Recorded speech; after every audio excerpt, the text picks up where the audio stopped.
หัวสมองมีไว้คิดทำมาหากินสองมือมีไว้โอบกอดคนที่เฮาฮักแนวใดผ่านไปแล้วก็ให้มันผ่านไปอย่าไปเสียเวลาชีวิตมันก็แค่เฮ็ดในสิ่งที่ควรเฮ็ดแนวใดลกสมองเสียเวลาอย่าให้ค่ารู้จักปล่อยวางบ่มีความจำเป็นต้องเก็บมาใส่ใจสู่เรื่องคนใดเห็นแก่ตัวบ่จริงใจกับเฮาก็จื้อไว้อย่าให้ใจ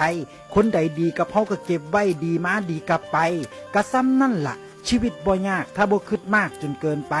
ที่มันยากก็เพราะเฮาคิดหลายคิดบ่ตกเฮ็ดบ่คิดแนวใดบ่สมหวังก็สร้างแม่มันเถาะจังหาทางเฮ็ดใหม่โลกนี้บ่ได้สวยงามทุกมุมดอกมีมุมดีแน่บ่ดีแน่เป็นเรื่องธรรมดาเฮาตั้งหากที่ต้องเรียนผิดเรียนแก้คนบ่ดีอย่าไปคบบ่มีหมู่หลายมันบ่ตายดอกมันสิอดตายถ้าเฮาบ่ขยันฮักโตเจ้าของหลายๆคนอื่นปล่อยไปตามทางของเขาดูแลเจ้าของให้เป็นเห็นแก่โตแน่ก็ได้ดอกสิบ่ต้องมาเสียใจทีหลัง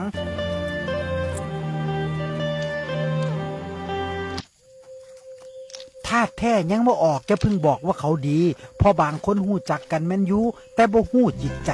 หู้นิสัยแต่บ่หู้สันดานขนาดหู้จักกันมาโดนยังบ่หู้นิสัยกันเลยก็มีเงินและผลประโยชน์มันเปลี่ยนคนได้อีหลีเด้การให้ความจริงใจกับคนหลายคนมันบ่ได้ซอยหรือบ่ได้หมายความว่าเฮาสิได้ความจริงใจกลับมาหลายเสมอไปดอกโลกบ่ได้สอนให้เฮาใจร้ายแต่โลกสอนให้เฮาระวังโต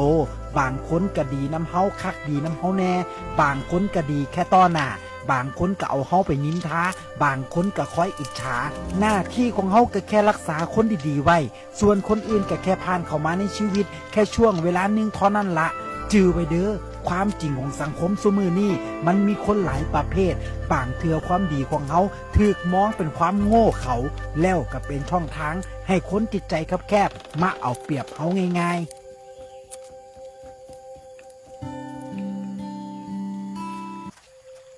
น้ำถ้าบ่ยังเบิงสิหูติว่ามันเลิกปานใดคนถ้าบ่ร้องคบกับบ่ฮู้ว่าไผดีไผร้ายถ้าคบกันบ่โดนก็เห็นอารมณ์คนคบโดนแน่ก็เห็นคุณธรรมคนจริงใจแห่งคบแห่งเข้าใจคนเสแสร้งแห่งคบแห่งถอดใจ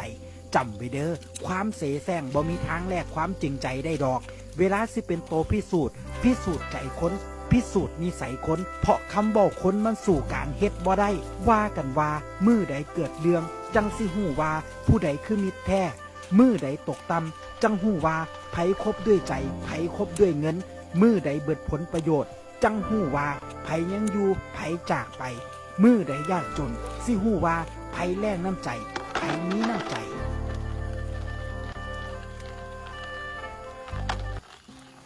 แห่งเวลาชีวิตลดน้อยถอยลงเฮาแห่งควรเลิกเสียดายอดีตที่แก้ไขบ่ได้